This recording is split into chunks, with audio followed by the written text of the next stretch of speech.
എന്താ അത് ഓണത്തിനാണ് ഒരു ഡ്രസ് നമ്മൾ വാങ്ങിയിട്ടില്ല. നമ്മളിപ്പോ എന്താ ചെയ്യുവാ? ശരിയാണ്, ആരും എടുത്തിട്ടില്ല. ഓണപരിപാടി ഓ നോക്കട്ടെ അലമാരില്. ഓ ഫുള്ള് ഓണത്തിന് പറ്റിയ ഒരു ഡ്രസ് പോലും ഇല്ല. എന്തെല്ലാം ചെയ്യുവാ? നമ്മളെ ഒന്നുമില്ല കേട്ടാ. അമ്മയുടെ ഇപ്പൊ ഒന്നുമില്ല. ഞങ്ങളെല്ലാം ചെയ്യുവാ? അമ്മയാണെങ്കിൽ കല്യാണത്തിൽ പോയി.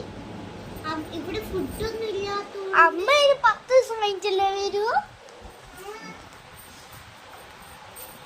അത് മാത്രല്ല വേറൊരു കാര്യം കൂടിയുണ്ട്. ഇവിടെ 10 ഉറുപ്പിന്റെ മാഗി മാത്രല്ലേ ഉള്ളൂ നമുക്ക് കഴിക്കാൻ. അതെങ്ങനെ 10 ദിവസം ഒപ്പിക്കും? നമ്മളതിലാണ് പൈസയും ഇല്ല. ആകെയുള്ള കുറച്ച് സ്വർണ്ണം. അതിനെ കൊണ്ട് നമ്മൾ എന്ത് ചെയ്യാനാ? പണയം വെക്കാ. ഞാൻ സ്വർണ്ണം എടുത്തിട്ട് എന്റെ കാതിലുള്ള സ്വർണത്തിന്റെ കമ്മൽ അത് എടുത്ത് പണയം വെക്കാം. ഇതെനിക്ക് സ്വന്തമായിട്ടില്ല. അതുകൊണ്ട് അമ്മയൊന്നും പറയാൻ നിൽക്കില്ല. എടി വേണ്ടടി. വേണ്ട, കുഴപ്പമില്ല. ഇതില് ഗോൾഡ് മാത്രമല്ല, ഡയമണ്ടിന്റെ ചെറിയ ചെറിയ കല്ലുണ്ട്. എടി വേണ്ട.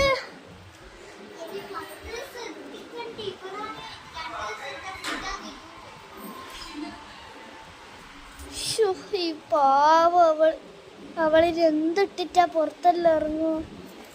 കമ്മലോൾ അനക്ക് തന്നില്ലേ പണയം വെക്ക.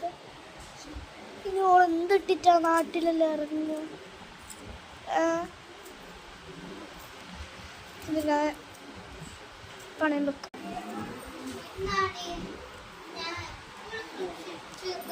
നെറ്റിച്ചുടിയും മാലയും എല്ലാം വേണ്ട, നീ ഇതെടുത്തോ? വേണ്ട. പിന്നെ നമ്മ എന്താ ചെയ്യാ? പട്ടി അടിക്കാനാ.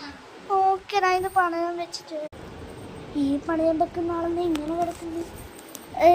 ചേട്ടാ ചേട്ടാ, സ്വർണം പണയം വെക്കണേനു. സ്വർണ്ണ ആ അവിടെ വെച്ചിട്ട് പോയിക്കോളൂ, ഞാൻ എടുക്കാം.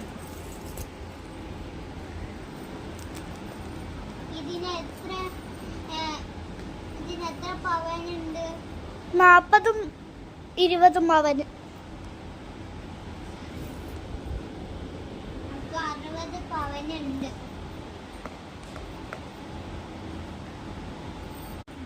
പാർത്തിട്ടോ വരാൻ പോകുന്നു സ്വർണം.